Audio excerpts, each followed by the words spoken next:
Welcome back to the Gridiron Expert.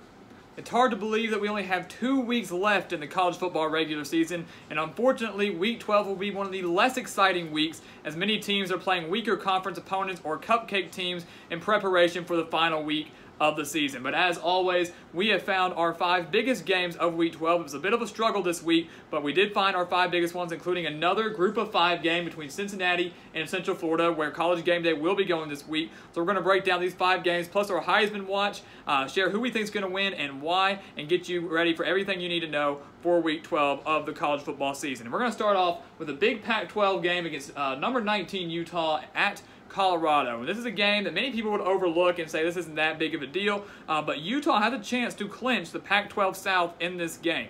And if you remember last week, in Week 11, we saw a lot of big news coming out. Mike McIntyre, head coach of Colorado, has been informed that he will not be returning for next season. The Buffalo started off 5-0, have now lost 5 straight, are in danger of missing a bowl game, have to win this one against Utah or against California in the season finale to make a bowl game.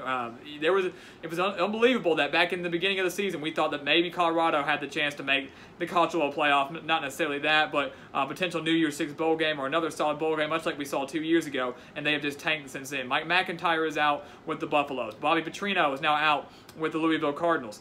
So we've seen a bunch of shocking things come out of Week 11. We see a major upset here with the Buffaloes getting the win over the Utes. I just don't see it. And one major reason people might pick the Buffaloes is because Utah will be without Tyler Huntley at quarterback and Zach Moss at running back. They're 2 key offensive playmakers out for the rest of the year. But last week they went on the road to Oregon, or played Oregon, and took care of business 32-25. And Jason Shelley at quarterback and Armand Shine at running back, who rushed for 174 yards last week against Oregon, have really picked up the slack for the Utes offense. I think they're going to go on the road, get a huge win over the Buffaloes. If they win that and Arizona State loses, they will clinch the Pac-12 South. So this game, not one that's going to be on many people's radars, but one that certainly has some major Pac-12 title implications. Because if Utah wins this, more than likely they will play Washington State, and that will be a huge resume booster for Washington State, who's still technically in the hunt for the college football playoff if they can get there. Number 12, Syracuse, and number 3, Notre Dame.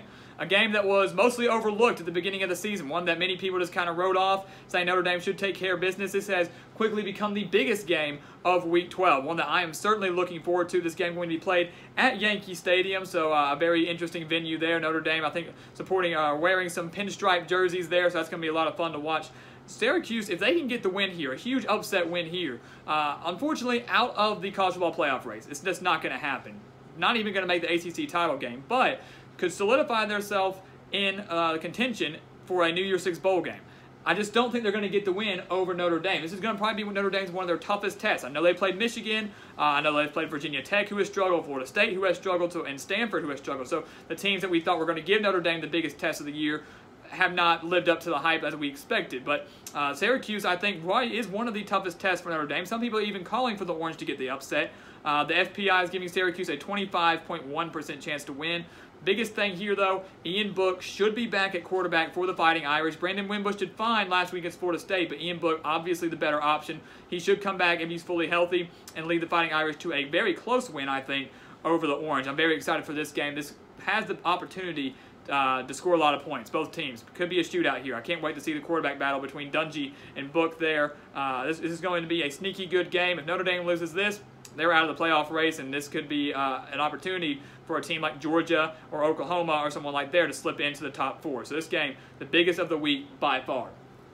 Number 9, West Virginia at Oklahoma State. A potential trap game for the Mountaineers, who are still trying to get into the college football playoff, still in the running. Those top 10 teams that we discussed in our playoff analysis video, those 10 teams are still in the hunt for the college football playoff. None of those teams have been written out just yet. We've seen crazy things happen over the past 4 years of the college football playoff, and I expect to see some more crazy things happening this year. But this is a major trap game, as I mentioned.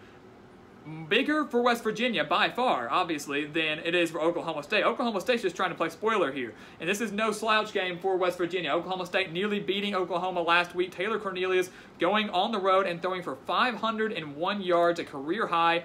So I'm very excited to watch Will Greer, who's on our Heisman watch, going up against Taylor Cornelius in a very hostile environment at Boone Pickens Stadium. Now listen to this. The Big 12 standings as of right now sit at Oklahoma in the lead at 6-1 in conference play. West Virginia second, also at 6-1 in conference play, followed by Texas at 5-2 and Iowa State at 5-2. If West Virginia loses this, they are certainly out of the college football playoff race and might not even make the Big 12 championship game. So this is huge for West Virginia to go on the road, and they cannot afford to lay an egg, much like they did a few weeks ago when they went on the road to Iowa State and losing that game by 16. I think Dana Holgorsen has his team ready. Will Grier found his groove back last week against TCU. I know it was just TCU, but that's a huge, just boost in morale and everything for this Mountaineers team. I think they go on the road and they get a close win over Oklahoma State.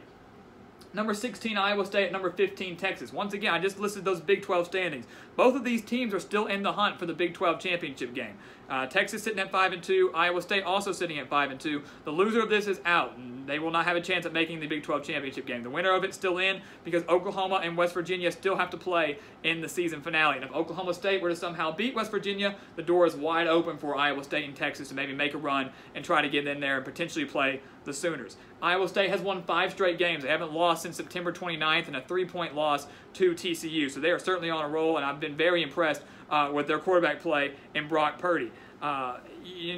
This is a bigger game, I feel like, for Texas. I just don't see Iowa State going on the road and getting the win here over the Longhorns, who got a thrilling win over Texas Tech last week. Iowa State also, you need to know this, will be without David Montgomery, their star running back, for the first half after that enormous brawl that happened last week against Baylor. If you haven't seen that fight, I'm sure you all have. You need to go check it out. It was one of the wildest fights and brawls you'll ever see in football. But David Montgomery out for the first half there. It's senior night for the Longhorns. They're not going to, this is their last game to be played at home this year. All of the pieces, I feel like, are adding up for a Texas win because their season is still alive to win the Big 12 championship game and try to go get another win potentially over Oklahoma or revenge over West Virginia. One thing I'd like to mention, though, is how balanced these two teams are, how similar they are in the style of play. This is why I think this game is going to be extremely close. And one other thing to note, how big this game is and how ironic this game is.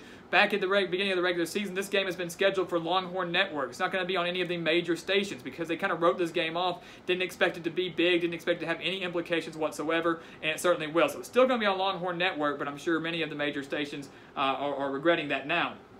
But you've got Sam Ehlinger, who has thrown 20 touchdowns and 2 interceptions on the year. Have a very solid wide receiver, his go-to wide receiver, and little Jordan Humphrey, who has 7 touchdowns on the year. On the opposite side, as I mentioned, you've got Brock Purdy for Iowa State, 13 touchdowns and 2 interceptions as well, who has another solid wide receiver, and Hakeem Butler, who has 8 touchdowns on the year. So very similar offenses here for Texas and Iowa State. I'm very, very excited to watch this one. Major implications, one that I think is going to get overlooked quite a bit, but could play a major factor and major role down the road. In our final game here, number 24 Cincinnati and number 11 UCF. We knew Central Florida was going to be very solid this year. We saw what they were capable of last year. We knew what they were going to be capable of this year with a solid team returning, their star quarterback and McKenzie Milton coming back. Did not see anything like that coming out of Cincinnati. We thought this was going to be another rebuilding year or another struggle for Cincinnati. They're now sitting at 9-1 going up against the 9-0 Central Florida Knights here. This game could certainly determine the American Athletic Conference Eastern Division, with Central Florida sitting at 6-0, Temple at 5-1, and Cincinnati at 5-1. So if the Bearcats can go on the road and get the win here, they will have the tiebreaker edge over Central Florida, which would be insane because we've all been talking about Central Florida being the lock for the New Year's Six bowl berth.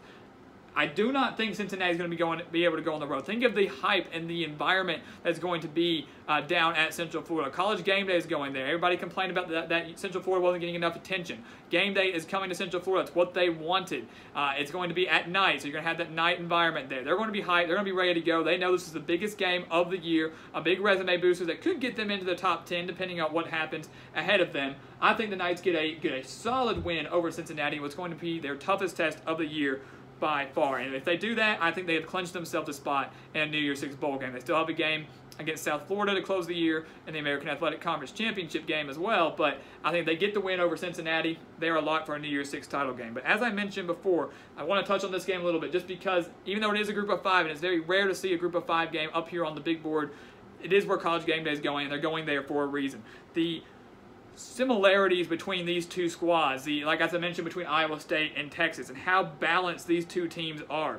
If you think about this, Cincinnati is averaging 212 passing yards a game and 235.8 rushing yards a game, so very, very balanced offense.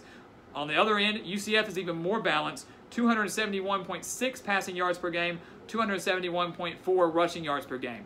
So that's 0.2 of a difference in yardage there between the pass and the run per game. It's insane how balanced both of these squads are. You've got McKenzie Milton at quarterback for UCF, and then you've got a very run-heavy offense on Cincinnati with Michael Warren II, who has quietly racked up 1,082 yards and 17 touchdowns on the year. This game's going to be sneaky good. You're not going to want to miss this one in a week where there's not going to be that many huge games. This is going to be one of the ones you're definitely going to want to watch. And those group of 5 games are always a lot of fun, and it's always interesting to see which squad is going to go to the New Year's Six Bowl game. This one could certainly determine it right here. So our Heisman watch, real quick, we'll dive into that. Right now, once again, Tua Tagovailoa, the clear-cut favorite. Although, Kyler Murray could be closing that gap a little bit. Tagovailoa, of course, having knee problems. We saw that against LSU. It got even worse when he took a hit to the knee against Mississippi State this past week. But nonetheless, he still threw for 164 yards, 1 touchdown, and 1 interception in the 24-0 shutout against the Bulldogs. Not one of his better performances by far. He has struggled the past 2 weeks. I put quotes around that because I would be thrilled with my team's quarterback playing as well as Tagovailoa has played. In a game that he's struggling, that's some quarterbacks' best games of the year.